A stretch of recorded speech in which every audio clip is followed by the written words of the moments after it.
Right.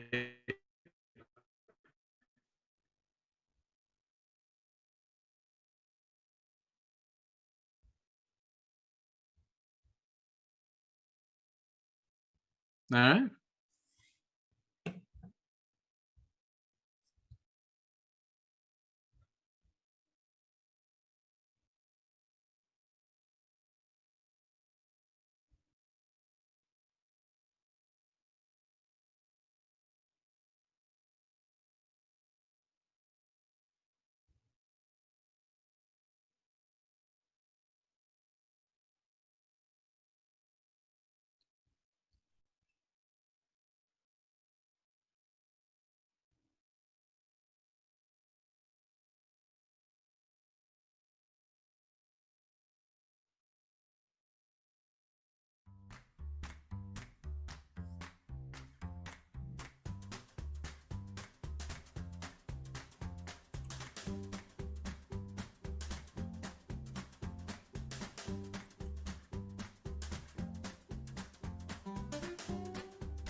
Right. Good. Yeah.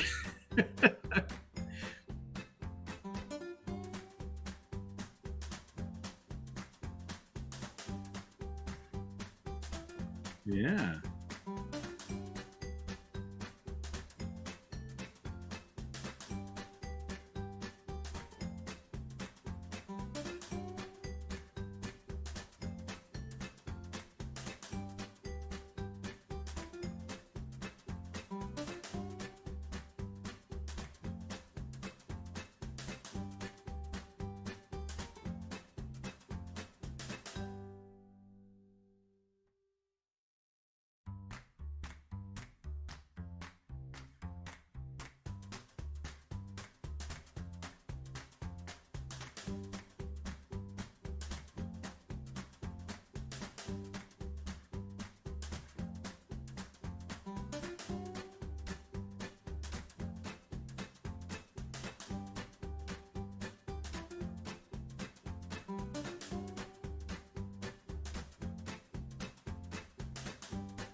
Ladies and gentlemen, please sit back and relax and enjoy the Intermission Show with tonight's guests from Pittsburgh, Pennsylvania, Aaron Bollinger. And joining us from Philadelphia, Pennsylvania, Mairin Petrone. And finally, broadcasting live from the Bank on 8th in Homestead, this is the Intermission Show with your host, Joey Deasy. Ladies and gentlemen, welcome back. Episode 6.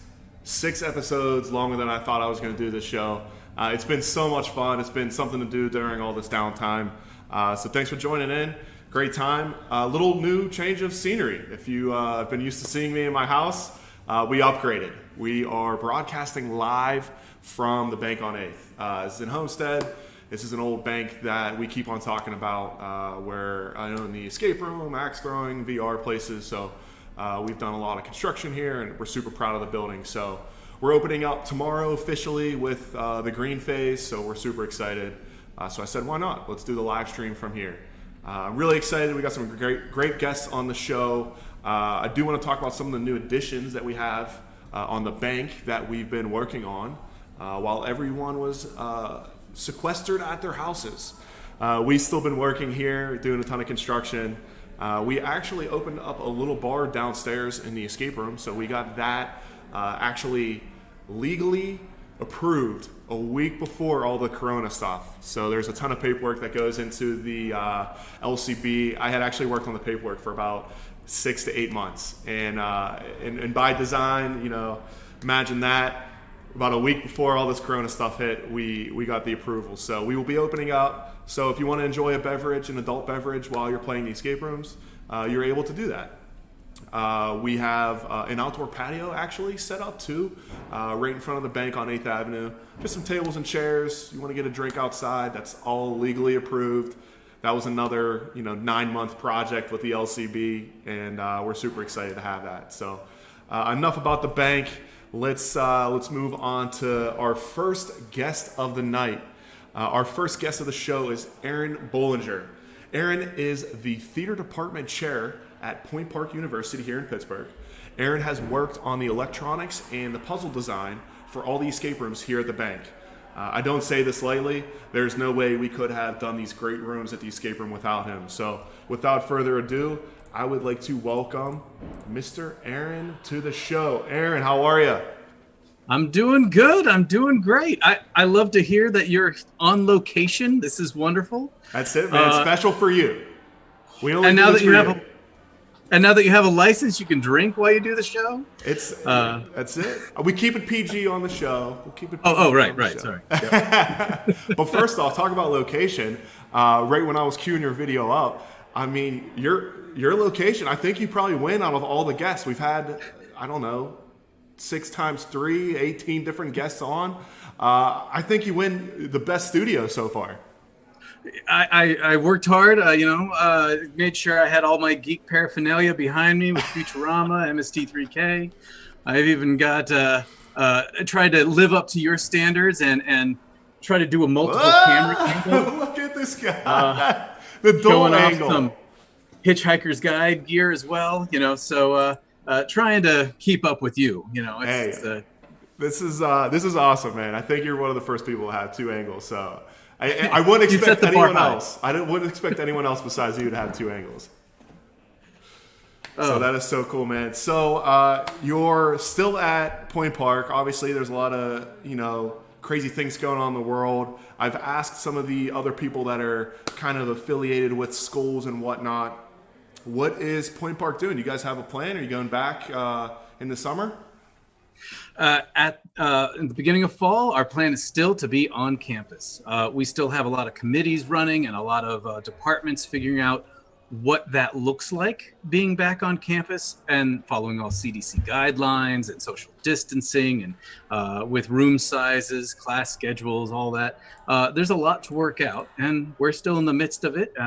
Mid-June, we're going to have a plan put together, and then all the departments are going to figure out how to manipulate and work within those plans. So it's definitely not what we hoped, but I love challenges, and this is yet another puzzle, much like Escape Room. So yeah, I can second that. You are a man that will solve the challenges, and every day I feel like there's new information released, and you got to be able to pivot and adjust to whatever that new information is. I mean, likewise with you. You guys are opening up again soon, and that's wonderful news. And I'm sure it's a lot of just sitting back and the next day hearing what new news arrives, and the university's doing the same thing. It's every day. Yeah, we read the news, see what we can do, what we can't do. It's a constant cat and mouse game. But enough of all of that nonsense. We want to talk about some cool stuff. You guys got a new playhouse. Yes, Tell me about it. We've been in there now 2 years, so I like to say we finally figured out what all the buttons do, and we're trying still not to scuff up the walls, keep it nice and clean, but we're actively using it, and even more so in this coming year, we're doing even more productions for the conservatory itself. That's theater and dance, and we're also bringing in a lot of outside speakers and events, and we now have an esports team. We did an event, I guess it was a little over a year now, where we actually did an esports event on one of our large stages, and it provides us a lot of unique opportunities that we definitely didn't have in the old Playhouse, because that was focused a lot more streamlined. We're doing theater, and now we're training entertainers and professionals, performers, but our technicians. Theater's our tool, but we're trying to open it up for pretty much anything that comes with live entertainment. I read an article, I don't know where it was at. So I do extensive research on all my guests, including you. And we'll get to that in a few minutes. Extensive.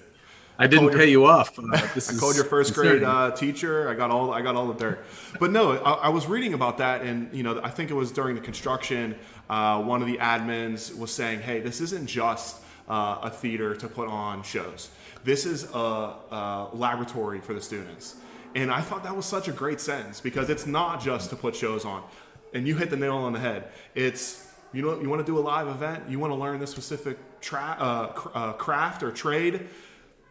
This is here for you. We have this beautiful space. It's an upgrade from the old one, slightly.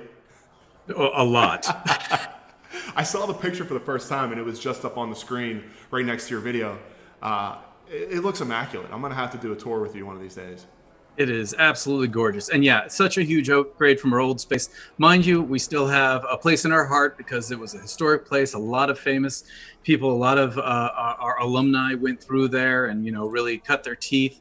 But the roof was leaking, the walls were taped together. I mean, it was time that we moved on, and now we're in a nice solid place with great technology, and really we're now downtown with the rest of the arts, with the rest of our campus, with the rest of the university. Yeah. So the opportunities are just flowing. So it's if anything, there are plenty of opportunities. Yeah, it's so cool. I can't wait to check out that building. It looks immaculate. And you were kind of hinting on it before of how Point Park is kind of on the cutting edge of esports and various. I feel like Point Park has always been known for the performing arts, digital media, et cetera, et cetera. You being the department chair, how do you challenge the professors that work for you? How do you challenge them to be on the cutting edge? It's not very much work, actually. They are active in everything they do. They're from our performance side. They're performing all throughout the city and beyond. And while we're in quarantine, they're doing stuff through digital media, much like this, live events. They're creating work. Our artists, our technicians, our designers are designing work, are even doing virtual conceptual lighting design, but for this sort of platform, which is not, again, what we've normally trained for, but gotta be able to pivot. We're adaptable. Yep. And that is what I love about what we do. So when it comes to inspiring the faculty, they are ahead of me very often. You're too nice. We're bringing in in the case of performing arts, we have a new theater arts degree, which is about theater making, which, I mean, that's existed for centuries, but the methods of theater making and the way of collaboration and stuff is ever changing, and it's growing, and they're staying in front of it. And so we're bringing it to our own campus and working with it, which I am proud to say we have a student-run theater company that's beginning up this year, and they're doing work, and they're kind of the front runner of this on our campus. And I'm excited to be that they're doing all of this for the Playhouse, for our own, for their own education, but it looks wonderful, and it's creating wonderful work. I mean, that opportunity to be able to run your own real life theater has to be, second to none. I mean, You're getting real world experience at an awesome theater. You can't pay for that type of experience. Right. So, I mean, it's onward and upward. And of course, every year there's more and more challenges. And a lot of times we're creating those challenges on ourselves because we just keep saying, oh, we want to do more. But I've been told that 24 hours is still the limit on a day. So I don't know how we do it, but the students find a way, and it's great. I don't mean to, I feel like Point Park and confetti and wonderful. It's just, it's the people that make it. And they're, I mean, that's awesome, because I thought that, you might set some challenges for them, but it sounds like your faculty, your staff, the professors, the admins, they're challenging themselves. So, I mean, that's a great position for you, and it's good for the university. Indeed. Speaking of the extensive research I do on my guests, including you, Mr. Aaron Bollinger, there's a website that I found your name on. It's called Rate My Professor. Oh, yeah. Have you looked at it? Are you familiar with it? I have not. I think I looked at it maybe 10 years ago. So, do you still teach? That's the question. Yeah. Yep. What I still class are you teach. teaching? This past year, I taught like a automation course, a technical design course. Drafting is in there usually. AutoCAD, Nice. A lot of the technical end of things. Yep. So you're still in the trenches. You're still teaching. Yep. For the viewers, the millions and millions of viewers that are watching this that don't know, Rate My Professor, you can write about your professor. Other students can look at it and be like, hey, we like this guy, we don't like this guy. Well, I did my research, and I looked into Mr. Aaron Bollinger. And I'm happy to report you got 5 out of 5. Okay. All right. Woo! Some of these ones you do read about teachers, man, they lay into them. And I was, just reading different articles that you were mentioning, and I saw Rate My Professor. I'm like, if there's anyone that wrote a bad thing about Aaron, I'm going to personally knock on their door, because he's the nicest guy that I know. And I was cracking up. You had all great reviews. They're stunning. So I'm totally joking with you. So enough about Point Park. We'll talk about you and me, how we met. We actually got introduced from another guest that was on the show, John Ward. Great guy. Tip my hat to him. You guys worked together at Point Park, correct? He worked at CMU, and I worked at Point Park, and we had joint friends. And now I work with his wife pretty often, so it's a small world, but we're still connected. Yeah. So John introduced us when we started the escape room in Greenfield, expanded to the building that we're in right now. It was an old bank, sat vacant for 20 years. We knew we wanted to upgrade and put Generation 2 rooms here, which we didn't even know that weren't roomy, that we didn't know that word existed. We know we wanted to do cool stuff. So we brought John on. We had interviewed actually some other, we'll say, electricians, technology guys, whatever. Finally, John's like, I got a guy for you. You got to meet Aaron. And we had a meeting with Aaron, and I'm spouting off, I want doors to open up. I want things to come up out of the tables. And you just took it in stride. You were just like, yeah, no problem. We can do this, and we're going to do it, using that. And I tip my hat to you, because that was the best first impression I've had of like a tech guy ever. I mean, I liked hearing the stories that John Ward and Nick Wright brought up about how they came into your first 2 spaces that you had built in Greenfield, and just felt like this is wonderful. We really want to be a part of this because this is kind of that theater lifestyle. It could use a lot of theater touch, and we want to be a part of that. And so, yeah, that's coming in. My knowledge and my technical skill was really theater based. I hadn't worked in escape rooms or anything like that before, but I really love kind of logic puzzles and things like that. But I also love to tinker. And when it came to control systems and PLCs, to my own horn here, I illustrated a book which is control systems from John Huntington's the author, and he's had 4 versions of this book, and he's had me do a lot of the illustrations for them, and that really kind of kept me up to date with a lot of the technology and the infrastructure. But so you did the illustration before we had met with you? Yep. Gotcha. I did a lot. So that really was how I was kind of keeping in the game with like that show control type technology. But when it comes to theater, a lot of times you're at the whim of the show, and the show might not require much of anything. So there could be years where you go by without touching certain elements, and the escape room just kind of said, "Here, we need to make this happen. How do we make it happen?" And it was like I got to open the toy box and really play now. So.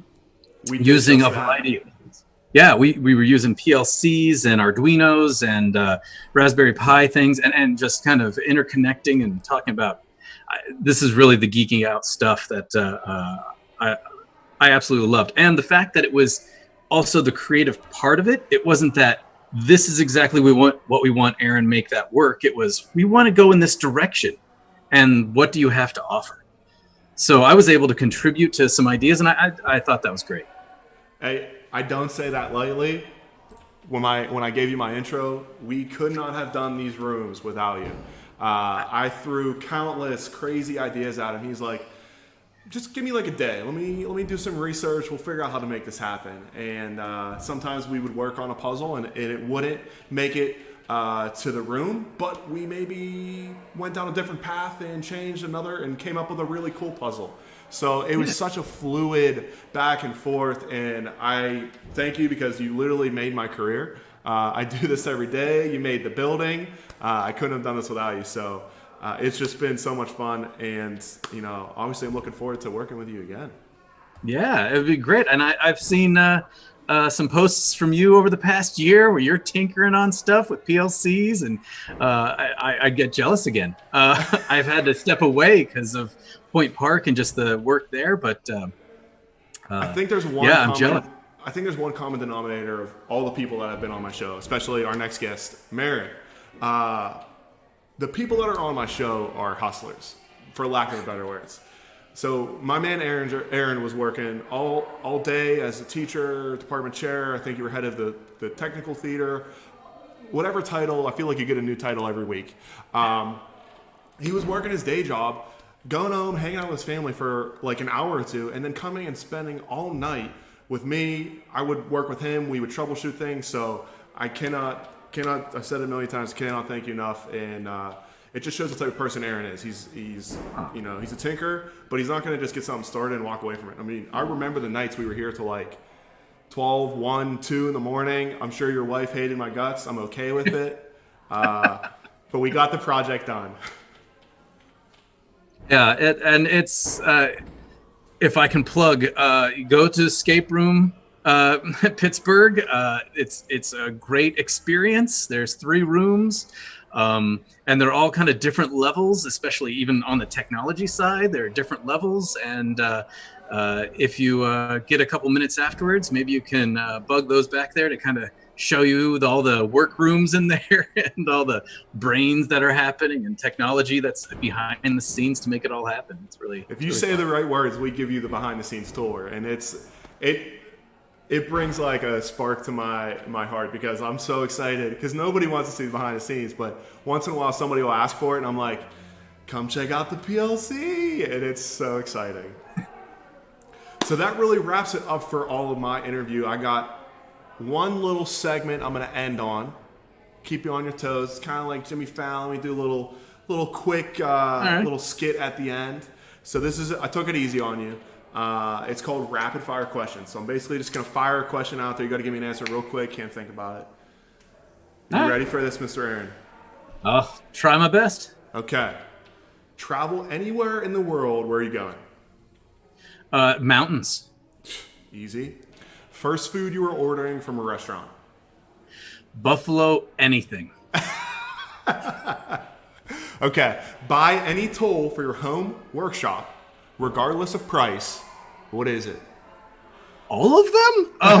That one's the hard one because I could use them all. I was waiting for like a laser cutter, a CNC machine. An all-in-one laser cutter, CNC, water jet, table saw, chop saw combination. Yeah. All right, love it. Final question is a fan favorite. The viewers have been asking for it. When are you going to help us build another escape room? I'd love to. I think that'd be a lot of fun. That sounds soon. Well, that is it, my man. I appreciate you coming on the show. You're an absolute legend. Enjoy the rest of your day. Thanks for taking time out to be on the show, and hopefully we get to see you in real life soon. Absolutely. Thank you so much. No problem, Aaron. I'll catch up with you, man. Indeed. All right, we'll see you. Bye. Aaron is the man. I cannot thank him enough for taking time out of his day. One of the busiest guys I know. Every time I text him, he's running around, he's dealing with a project, putting out a fire at school, doing something. So I'm glad he took time out of his day, and I don't say that lightly. He's on probably the first page of my book when I write it. I wouldn't have been able to do the escape room without him, and the time that he took to do it. I know the late nights, and it was just so much fun. I got to learn so much from him, and it's been a blessing to work with him. I wouldn't have to do it with anyone else. So Aaron's the man. We're going to get Mairin on the hotline, and we will be queuing over to her in just a few minutes. So hang tight. Sorry for the loud noises in the back. We got our Thursday league planned. It's like the Today Show. The people are like in the back holding up signs and doing all kind of fun things. So just hang tight, and we'll be back in just a few minutes. Thank you, guys.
All right, we are back.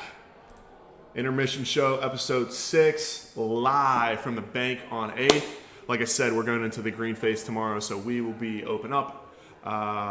That's kind of partly why I was doing the show here. We also have a little live stream going on tomorrow. I got my main man, DJ PDC, who's been doing a live stream DJing from his house. He's been doing it every Friday during the quarantine. He's going to be doing it live from here tomorrow. So I wanted to bring all the gear down, set it up.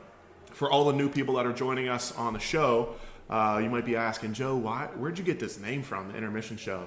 And I normally do it at the beginning of my segment, and I didn't do it, so I'm going to do it now. The reason, or where I got the name from, is actually from this Dave DeCello, the cello photo. Really famous Pittsburgh photographer. I've never met the guy, but right when all this quarantine stuff was popping off, he took a photo of the Bytum Theater downtown, and it's the photo that's on your screen right now. It says, "This is just an intermission," and this was the idea for the show. I think he just nailed it on the head with what's going on with the world. We kind of just hit the pause button, kind of just hanging out, waiting for things to get back to normal. And I thought, what a great name for a show. So pretty much every week during the quarantine, I've been doing this, been having great guests on. The show isn't about me. The show is about the guests. It's been nice to talk to these people that I haven't been able to talk to in a while. So it's just been fun. It's been really fun to do, and just excited to do it. And I'm excited, honestly, just to have people back in the bank. It was a really lonely place for a while. It's such a big building with nobody in it. It was kind of weird. So it's nice to just have some fresh faces in it and some things going on. And just excited to be back. So without further ado, I want to introduce our second guest and last guest of the night. Our second guest is Mairin Petrone. Mairin is the executive director of the Pittsburgh Irish Festival. She also works on various events throughout the region, including the Philadelphia Flower Show. Mairin, welcome to the show. Hey, thank you so much. It's great to be here. Yeah, it's nice to see your face. It is. It sure is. I miss humans. I know. We were just talking right before we went live. It's just nice to see people's faces, and hopefully when all this stuff dies down, get to hang out with people again. Oh, I can't wait. I can't wait to just give a bunch of people hugs. Yeah, it sounds like, so you're in Philadelphia right now, but your family's in Pittsburgh. You were here a couple weekends ago, hanging out with them, social distancing. What were you guys up to? Yeah, I actually took the time to go through some of the old archives from the Pittsburgh Irish Festival, and that's what I spent just about the entire weekend doing. and visiting with my family and my like super adorable 2-year-old nephew Logan. And so it was just great to get into town, just to change of scenery and get out of my apartment in Philadelphia for a little bit. So it was awesome. Yeah, it's nice to just go to some new places, like you said, new faces, change of scenery. Yeah. Yeah. Which is a great segue. We're talking about your family. You guys are obviously involved with the Irish Festival for quite some time. Tell me how you guys and your family first got involved, and then how you came up through the ranks, and now you're the executive director. Yeah, so my mother, Mara, and my aunt Nan, Mara Nan Krasinski, actually founded the festival 30 years ago.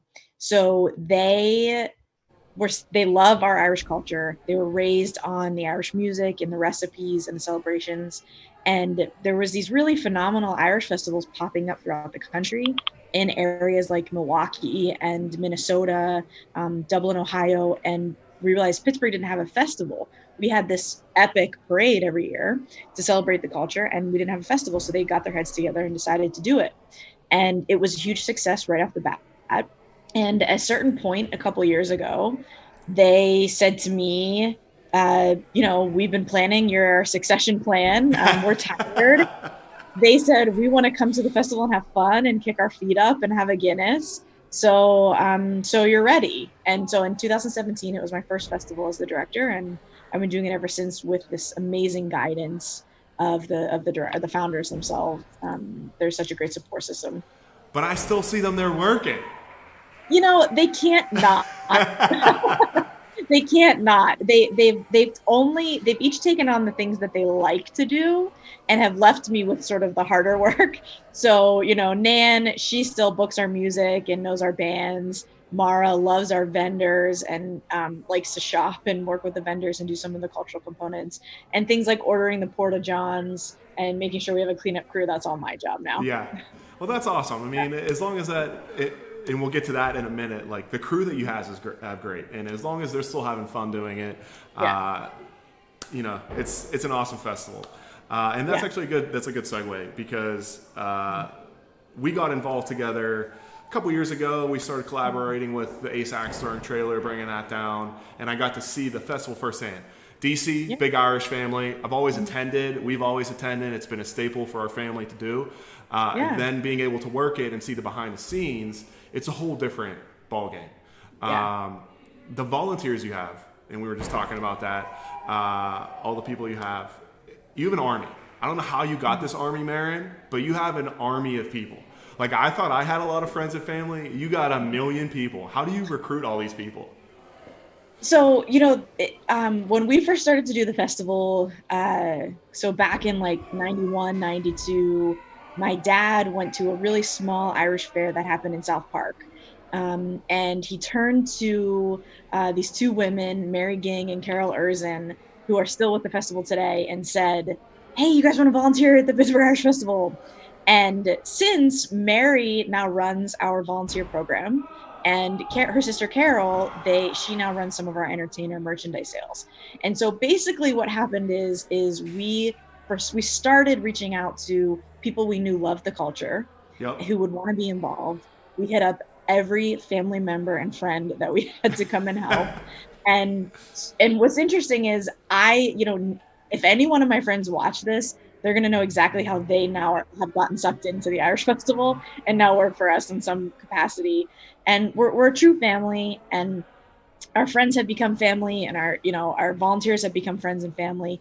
And each year we get really creative, right? So we contact universities, we talk to Greek Life, we talk to sporting teams, we hit up senior centers and high school students who need to get service hours.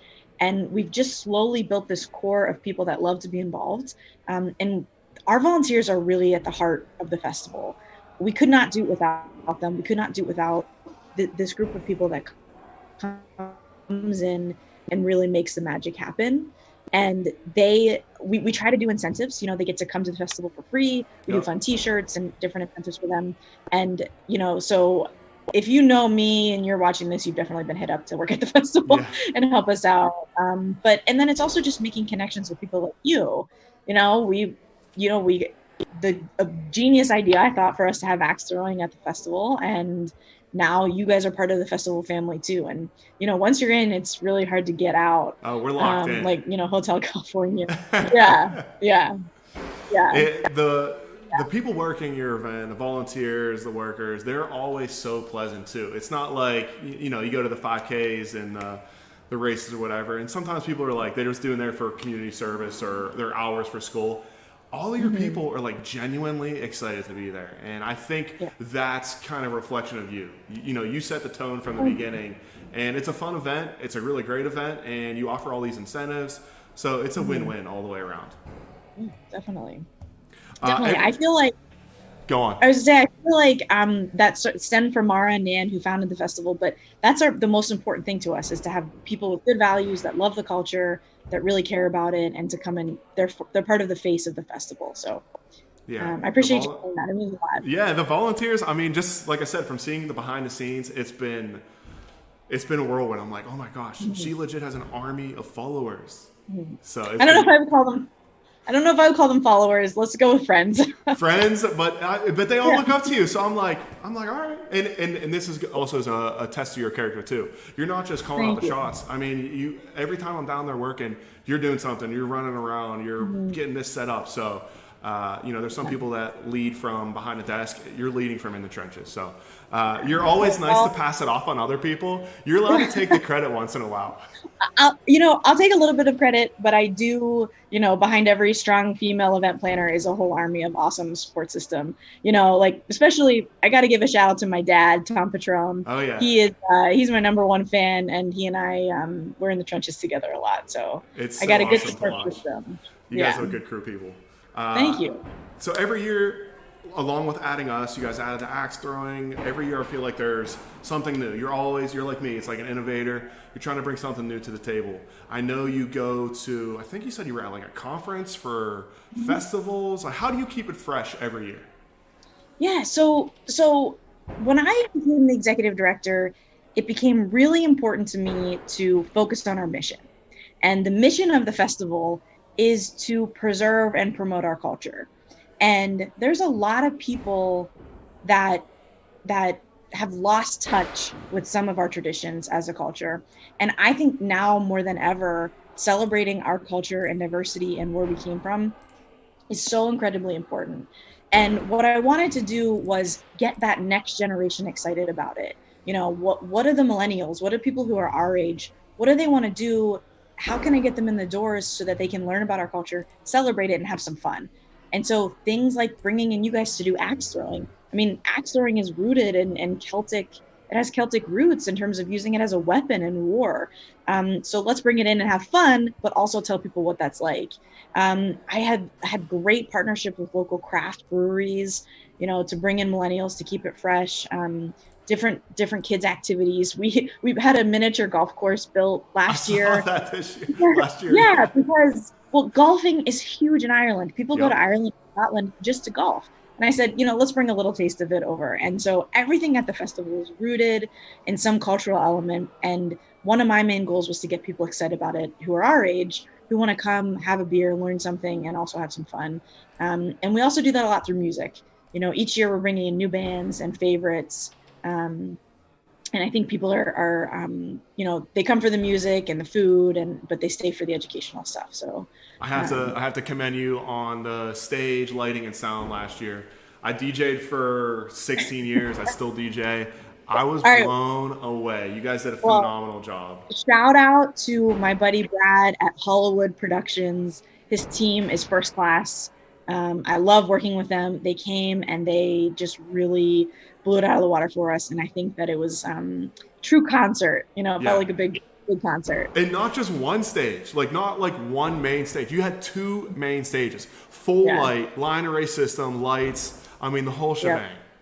Yeah. I mean, it's a huge production. The festival's a huge production, but we want to make sure that people come, they have a good experience. We want to make sure our bands feel good on stage, and making sure that their sound sounds good and they look good. That's really important. So I appreciate that. Oh, it's been fun, like I said, to watch it from behind the scenes. It's been great. And shout out to you for helping us put together our St. Patrick's Day party down here.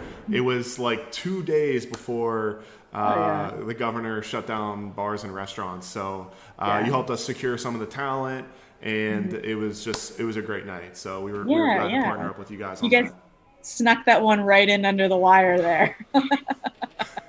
It was, I got a lot of text messages that week. They were like, are you guys still doing it? I said, if I'm legally allowed to do it, I'm doing it. Yeah. And that was it. So actually, I got the highlight video from 2019 playing. When you rewatch this later, you'll be able to see it's playing right next to your face. So the lighting, the sound, just absolutely phenomenal. Awesome.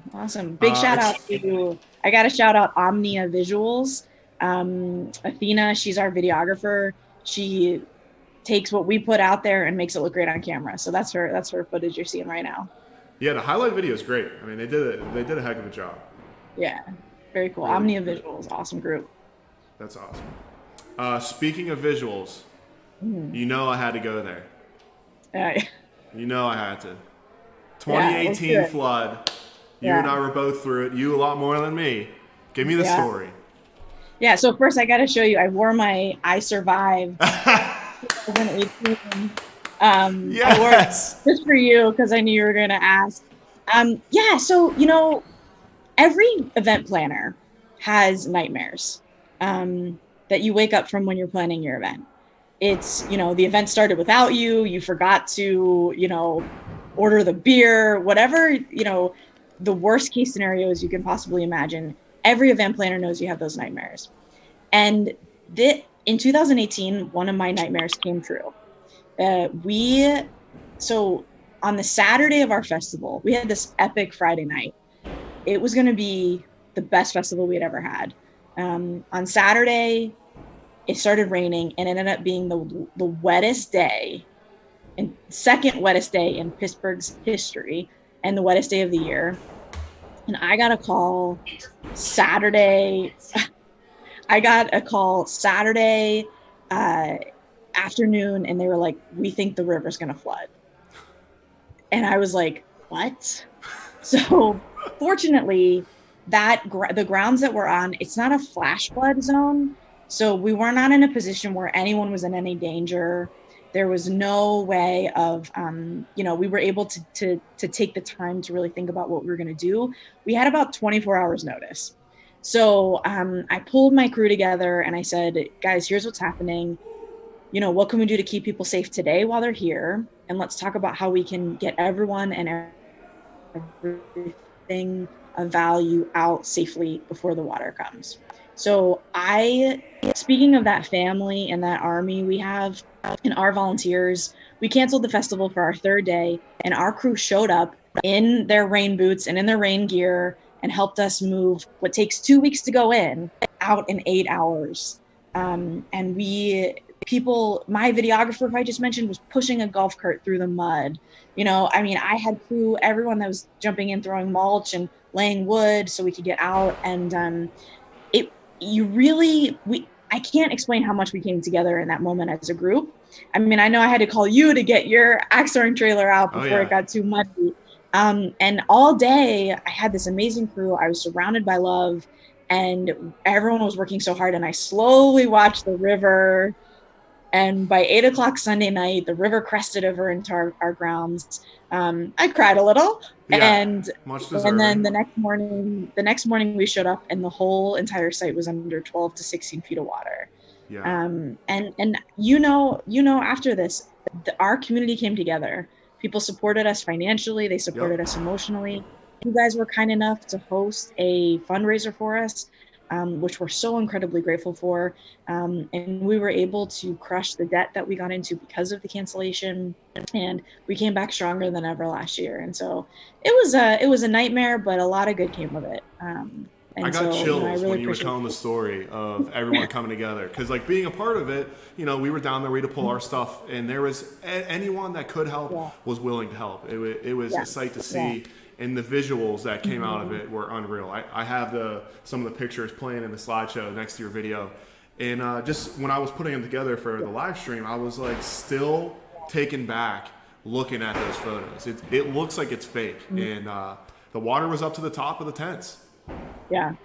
Yeah. I mean, and I also have to shout out, and we mentioned this briefly, but there's this group called the Association of Irish and Celtic Festivals, and it's a consortium of all the Irish and Celtic festivals in North America, and that nightmare that we were experiencing is something they've all also feared, and we got calls and texts and financial donations. The Kansas City Irish Festival, the Irish Fair of Minnesota, the Irish community as a whole, in and out of Pittsburgh, showed up to support us, and it was awesome, and my heart is still full with gratitude for all of that. Yeah, that's definitely a story I'm going to tell my kids. It was crazy. Aww. It was absolutely crazy, and and your people came through. It was a sight to see all the manpower. Like you said, it takes 2 weeks to load in. I think they unloaded everything in like 12 hours, 14 hours, like something crazy. We got out in eight hours. Yeah. Unreal. Awesome. Unreal. You guys literally moved the mountain. Yeah. Yeah. So well, thanks for making me record it. I know. I was like, should I talk about it? Should I not talk? I was like, I'm definitely talking about it. Well, now it's an important part of our history. Now it's part of our story. So, and I'm glad you guys still bring it up. Like, like we've been through everything, and you know, that's definitely the truth. I mean, that's pretty much all I got on my agenda. You got any closing remarks? No, just thank you. And I got to give a huge shout out to you and your family. I mean, you guys are so awesome and so welcoming. When we hosted our fundraiser, we had a blast. It really saved us. We needed the support. We needed the help. And, I have to come back. The only time I've ever done your escape room, my family came in and we didn't get out. And they're hard. They're not easy. They're hard. And I need a second shot at it. I haven't let go. I'm not a good loser, so I need to come back. You're competitive. I like it. Yeah. I got a big shout out to you guys, VR, Escape Room. Thanks for everything that you guys are doing and for the community. We're glad to be part of your army. I look forward to all the events working with you, and I'm just excited to keep this relationship going. And we're always excited to have you guys here. You and your family obviously play the Escape Room. Shout out to your dad. He actually worked at Central. He's a great dude. When I was there, Catholic. I believe he was there when I was there. He's he was. He was. Yeah. Just glad to be part of your army, and I'm anxious to see what you guys put together. So, just keep us posted, and I want to see you come play the Escape Room one of these days. I'll be back, maybe in a couple weeks. Absolutely, we'd love to have you, Mairin. Thank you so much for being on the show. You guys have a good rest of the day, and hopefully we'll get to see you soon. Okay, thanks. We'll see you. Mairin is an absolute legend. I say that about all my guests, and I mean it. The amount of people that we've had on the show, kind of like when I was talking with Aaron Bollinger, our guest before Mairin, everyone on the show has been hustlers, and Mairin is absolutely that. Putting together this festival is, she just said it, a 2 week. It's a year-long process for her. She's always working on it every time I talk to her. So it's so great that she took time out of her day to be with us. I'm just excited to see, what they do, and hopefully we can just keep collaborating in the future. They're great people to work with. Her entire family, her army, we keep on saying that. Her family is just great people. So that pretty much wraps it up for the show. Only 2 guests on the show. The third one just didn't come through. Wasn't a hustler. But no, I'm excited to be broadcasting live from the bank. Like I said, we got a good show tomorrow. We got DJ PDC, who is typically DJing from his house. He's been doing it all through quarantine. He is going to be DJing live here at the bank. Just a little live stream for some close friends and family. And we'll be broadcasting that online as well. We're going to the green phase, so our bar will be open tomorrow. Pretty much everything in the building is going to be open, following all the state guidelines, the CDC, and the WHO. We've been cleaning everything. We've cleaning stations for the escape rooms, cleaning stations for the axes, staff's wearing masks. It's everything that we've been told to do, we are doing. So we're excited to just bring people back into the building. Like I said, it's a beautiful building. Me and my dad have put a lot of time into doing the construction here, bringing it back to life. So we're just excited to have people back in it. Look forward to the show tomorrow. And as for the intermission show, we're kind of getting out of this quarantine phase. I love the show. I want to keep doing it every week. It takes a lot of time. It takes me about a day and a half to get the show ready, especially I had to move all the equipment from my house down to here. So it does take a lot of time. We may go to, an executive producer, Alicia Keys, obviously. We might go to one episode a month. I want to keep doing once a week, but with all the businesses opening up, a lot of my time is going to be focused back on the business. But this has been so much fun. All the guests we've had on have been great people, some of the tops in their fields, legends only. I've been saying it from the beginning, and just so excited to have all the guests on. And I still got some few guests in my back pocket that I've been wanting to hit up, and we're going to get them on the show. So keep an eye out, and we'll keep this thing rolling for as long as we can. Stay safe out there, guys, and just, welcome back to the real world. So have a good one, guys. I'm going to get back.